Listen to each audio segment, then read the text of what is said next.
je me suis sentie abandonnée énormément.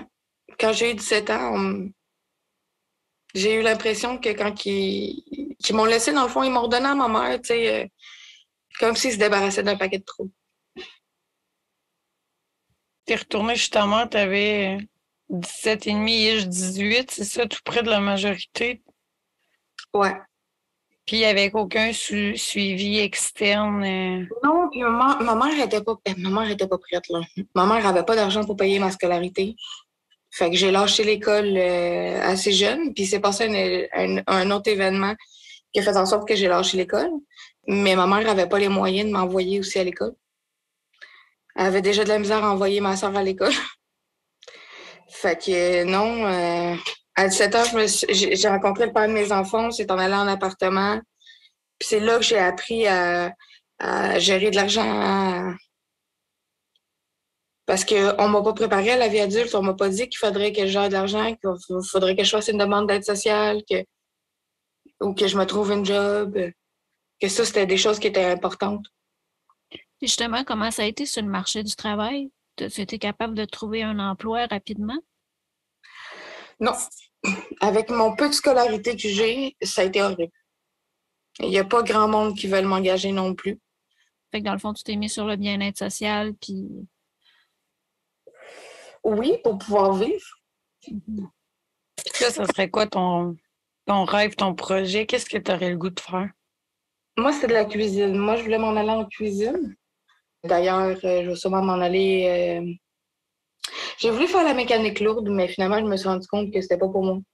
Puis finalement, ben, j'étais bonne en cuisine, fait que je vais juste comme exceller, tu sais, aller suivre des cours de cuisine. As-tu essayé je sais qu'il y a des programmes d'Emploi Québec qui peuvent te payer ton DEP. Il doit avoir ça, des DEP en cuisine? J'en ai parlé, mais vu que j'ai pas de secondaire 3, c'est un peu plus compliqué.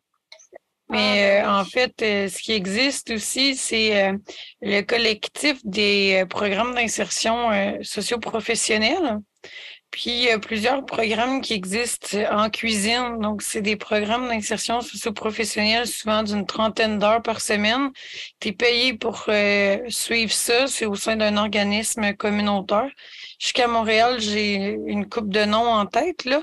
Dans ta région, je ne sais pas de quoi ça a l'air, mais c'est souvent des belles alternatives aussi.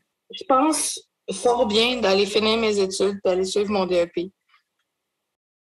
C'est sûr, ça pourrait aider. Oui, oui. Mais c'est surtout si c'est ça que tu as le goût de faire. Mais vois ça comme souvent on dit c'est quoi ton rêve, puis qu'est-ce que tu fais à chaque jour pour l'atteindre ton rêve. Fait que tu sais, tu y vas graduellement, une petite étape à la fois, puis tu fixes ton objectif, puis tu vas y arriver. Oui. Sinon, je serais curieuse de savoir un peu ton expérience sur TikTok, parce que je crois que c'est là-dessus qu'on s'est connus, hein? Oui, oui, mon expérience sur TikTok. Je vais vous dire, j'ai lancé une vidéo, puis pour moi, je trouvais que la DPJ, c'était une mafia pour enfants. Et je me suis fait dire que j'avais pas le droit de dire ça parce que mes enfants avaient accès à ça. OK. Dans une vidéo, j'ai souhaité bonne fête à ma fille. Ma fille est tombée dessus. Des organisations de ma fille aussi. Fait que maintenant, j'ai plus le droit de parler de la DPJ puis de parler de mes expériences avec la DPJ sur TikTok.